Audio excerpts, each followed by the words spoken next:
Baca Alkitab hari ini dari kitab Yosua pasalnya yang ke-8, Ai dibinasakan. Kemudian berfirmanlah Tuhan kepada Yosua, janganlah takut dan janganlah tawar hati, bawalah seluruh tentara dan bersiaplah majulah ke Ai. Ketahuilah, aku serahkan kepadamu raja negeri Ai, rakyatnya, kotanya, dan negerinya, dan haruslah kau lakukan kepada Ai dan rajanya seperti yang kau lakukan kepada Yeriko dan rajanya. Hanya barang-barangnya dan ternaknya boleh kamu jarah. Suruhlah orang bersembunyi di belakang kota itu. Lalu bersiaplah Yosua beserta seluruh tentara untuk pergi ke Ai. Yosua memilih 30.000 orang pahlawan-pahlawan yang gagah perkasa.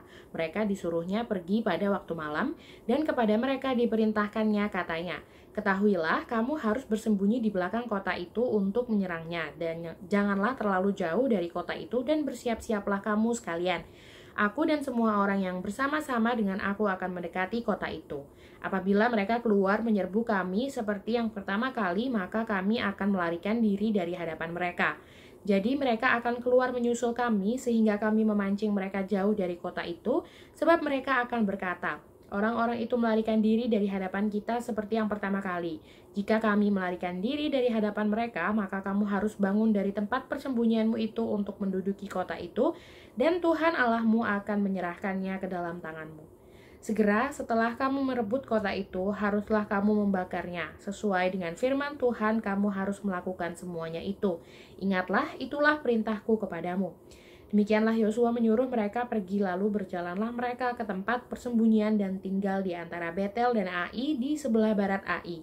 Tapi Yosua bermalam di tengah-tengah rakyat pada malam itu.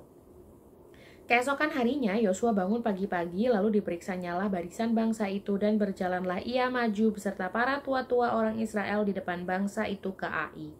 Juga seluruh tentara yang bersama-sama dengan dia berjalan maju. Mereka maju mendekat, lalu sampai ke tentangan kota itu, kemudian berkemahlah mereka di sebelah utara Ai, sehingga lembah itu ada di antara mereka dan Ai. Yosua telah mengambil kira-kira 5.000 orang, lalu disuruhnya mereka bersembunyi di antara Betel dan Ai di sebelah barat kota itu. Beginilah rakyat itu diatur. Seluruh tentara itu di sebelah utara kota dengan barisan belakang di sebelah barat kota. Pada malam itu berjalanlah Yosua melalui lembah itu. Pagi-pagi ketika raja negeri Ai melihat hal itu, maka ia dan seluruh rakyatnya, orang-orang kota itu segera keluar berperang, menyerbu orang Israel ke lereng di seberang dataran itu. Raja itu tidak tahu bahwa ada orang bersembunyi di belakang kota. Yosua dan seluruh orang Israel itu berlaku seolah-olah dipukul mundur oleh mereka, lalu melarikan diri ke arah padang gurun. Sebab itu semua orang yang ada di kota dikerahkan untuk mengejar orang Israel. Maka mereka mengejar Yosua sehingga makin jauhlah mereka terpancing dari kota. Seorang pun tidak tertinggal lagi di Ai dan Betel yang tidak keluar memburu orang Israel. Mereka meninggalkan kota itu terbuka karena mereka mengejar orang Israel. Lalu berfirmanlah Tuhan kepada Yosua, acungkanlah lembing yang ada di tanganmu ke arah Ai, sebab aku menyerahkan kota itu ke dalam tanganmu. Maka Yosua mengacungkan lembing yang di tangannya ke arah kota itu. Ketika diacungkannya tangannya, maka segeralah bangun orang-orang yang bersembunyi itu dari tempatnya. Mereka berlari memasuki kota, merebutnya, lalu segera membakar kota itu. Ketika orang Ai berpaling menoleh ke belakang, tampaklah asap kota itu naik membumbung tinggi, membumbung ke langit.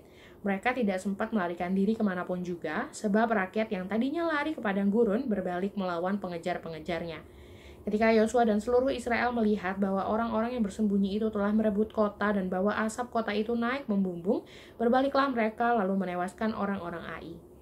Sementara itu juga keluar orang-orang Israel yang lain dari dalam kota menyerbu orang-orang Ai, sehingga terjepit di tengah-tengah orang Israel itu, yang ini dari sini dan yang itu dari sana. Orang-orang Ai ditewaskan, sehingga seorang pun dari mereka tidak ada yang dibiarkan terlepas atau luput. Tetapi Raja Ai ditangkap mereka hidup-hidup dan dihadapkan kepada Yosua. Segera sesudah orang Israel selesai membunuh seluruh penduduk kota Ai di padang terbuka ke mana orang Israel mengejar mereka, dan orang-orang ini semuanya tewas oleh mata pedang sampai orang yang penghabisan, maka seluruh Israel kembali ke Ai dan memukul kota itu dengan mata pedang. Jumlah semua orang yang tewas pada hari itu, baik laki-laki maupun perempuan, ada 12.000 orang, semuanya orang Ai. Dan Yosua tidak menarik tangannya yang mengacungkan lembing itu sebelum seluruh penduduk kota Ai ditumpasnya. Hanya ternak dan barang-barang kota itu dijarah diperah oleh orang Israel sesuai dengan firman Tuhan yang diperintahkannya kepada Yosua. Yosua membakar Ai dan membuatnya menjadi timbunan puing untuk selama-lamanya, menjadi tempat yang tandus sampai sekarang. Dan Raja Ai digantungnya pada sebuah tiang sampai petang. Ketika matahari terbenam, Yosua memerintahkan orang menurunkan mayat itu dari tiang, lalu dilemparkan di depan pintu gerbang kota, kemudian didirikan oranglah di atasnya suatu timbunan batu yang besar yang masih ada sampai sekarang. Mesbah di Gunung Ebal, pembacaan hukum Taurat. Pada waktu itulah Yosua mendirikan mesbah di Gunung Ebal bagi Tuhan Allah Israel seperti yang diperintahkan Musa hamba Tuhan kepada orang Israel menurut apa yang tertulis dalam kitab hukum Musa, suatu mesbah dari batu-batu yang tidak dipahat, yang tidak diolah dengan perkakas besi apapun. Di atasnya lah mereka mempersembahkan korban bakaran kepada Tuhan dan mengorbankan korban keselamatan itu.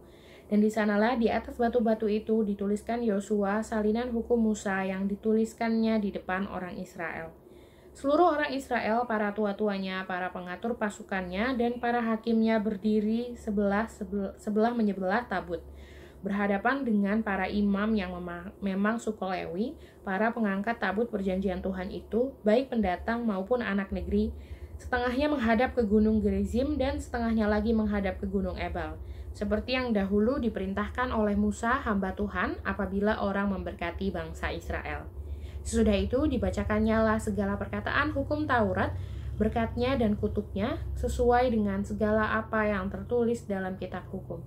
Tidak ada sepatah kata pun dari segala apa yang diperintahkan Musa yang tidak dibacakan oleh Yosua kepada seluruh jemaah Israel dan kepada perempuan-perempuan dan anak-anak dan kepada pendatang yang ikut serta.